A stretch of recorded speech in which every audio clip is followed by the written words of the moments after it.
What do you do to get yourself through hard times? Ooh, that's a very good question. To get yourself through hard times, don't stop. I mean, like, persevere. Perseverance is like the biggest thing in the world. And like, I used to tell people, when you're taking the beating, put your arms around the ropes, take the beating, it'll be over. It's gonna hurt, yeah, but take the beating. Perseverance. And that's very, very important in the spiritual life. Saint John Vianney, who's my favorite saint, and shares a birthday with Fulton Sheen, which is true, May 8th of 1786. He says when do farmers work the hardest? It's during harvest season. When do farmers make all their money? It's during harvest season. So too, in the spiritual life, when do you work the hardest? It's in desolation, when it feels like God isn't even there. When do you make the most progress? It's actually in desolation, when God doesn't even feel like he's there. That's very, very important. The times I've gone through desolation, I bring it to my spiritual director. Are you doing your holy hour every day? Yeah. You say Mass every day? Yeah. Praying the rosary every day? Yeah. Okay. Keep on. Don't give up. When you start giving up the prayers, bad things are going to happen. Keep doing the prayers. And we often rate things on feeling. Oh, I felt like I prayed good today.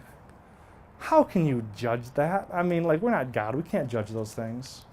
If you're putting in the time, you're going to progress.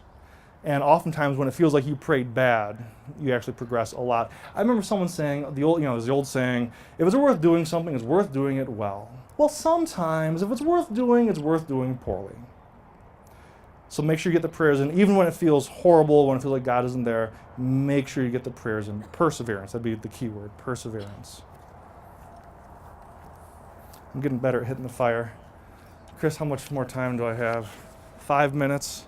He's being the judge. He's like, 10 minutes would be too much. They'd all die by then. Okay. How did you know God was calling you to be a priest? That's a whole long story. I'll just say it in a very quick nutshell so I can grab another question or so. 2007, I went to Ave Maria to discern the priesthood.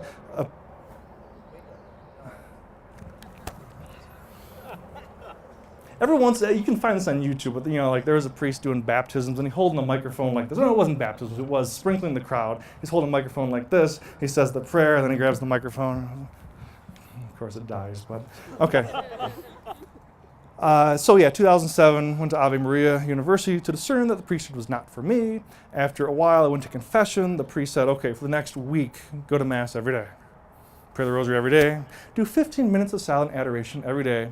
Come back to confession in a week. Okay, so I started doing that, and it was great. That was the last weekend of October of 2007. There is a before in my life and an after. That's the weekend of conversion. And when I started doing that, I started to pray. When I started to pray, I started to live. If you're not praying, you're not living. You're existing, but you're not living. So after months and months of carrying on that prayer life, talking to the priest, having a spiritual director, upping my prayer, I went from 15 minutes to half an hour to an hour of adoration every day. It was on the pilgrimage to Rome. So I did not want to be a priest. I really did not want to be a priest. On the pilgrimage to Rome, at Loreto, Italy, I finally came to terms, I think God's calling me to the priesthood, and I fell in love with it. And it was the grace of God. It was just I absolutely knew. And I've known that ever since. There's not been ups and downs. I've never doubted. I've had ups and downs. Everyone has ups and downs, but I've not doubted it. And that was 2007. So that's in a nutshell. It's different for different people, though.